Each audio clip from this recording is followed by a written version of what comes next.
এই যে মানুষটিকে দেখছেন, ইনি হচ্ছেন আমার শাশুড়ি মা। আমাদের একটা নিমন্ত্রণ বাড়ি ছিল। আমি বললাম, চলো আজকে তোমাকে আমি সাজিয়ে দিই, তুমি আজকে আমার শাড়ি পরবে, আমার মতো করে সাজবে। শুনে তো সে খুব হাসছিল। সে বলছে, তোমার এইসব পরবো করে আমাকে কি লাগবে? আলাম, কী লাগবে সেটা আমি দেখে নেবো, তুমি শুধু আজকে আমার মতো করে সাজো। তারপরে ওনাকে আমি সাজাতে বসাই।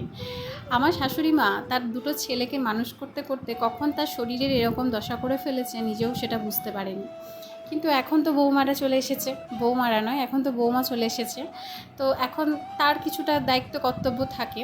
আমি অনেক রিলেটিভের মুখেই শুনতে পাই যে এখন তো বৌমা চলে এসেছে, এখন তো তোমার কোনো কাজ নেই, এখন তো তুমি মোটা হয়ে যেতে পারো। তা বাস্তবে কি এটা সম্ভব? আপনারাই বলুন তো। আমি জানি না আমি কতটা কি করতে পারি আমার শাশুড়ি শ্বশুরের জন্যে। তবে এটুকু বলতে পারি, আমি আমার দায়িত্ব কর্তব্য থেকে কোনো দিন কোনোভাবে পিছপা হইনি, আর হবও না। আর কখনো আমার দায়িত্ব থেকে সরে যাব না।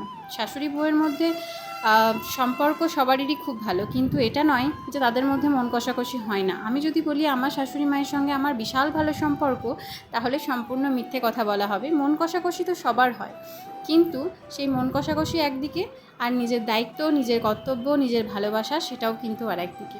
পৃথিবীতে যখন এসেছি, আমাদের নিজেদের মায়েদের প্রতি বা আমার বাবা মায়ের প্রতি আমাদের যতটা কর্তব্য থাকে, আমাদের আশেপাশের মানুষগুলোর প্রতিও কিন্তু আমাদের সেরকম কর্তব্য রাখা উচিত। তা না হলে কিন্তু ওপরওয়ালার কাছে আমরা কোনো জবাব দিতে পারবো না। তাই আমি মনে করি, আমার কাছে আমার শাশুড়ি মা, শ্বশুর মশাই, তারা আমার সাথে যেমনই ব্যবহার করুক না কেন, তারা আমার কাছে সবসময় গুরুর মতো এবং আমার বাবা মায়ের মতো।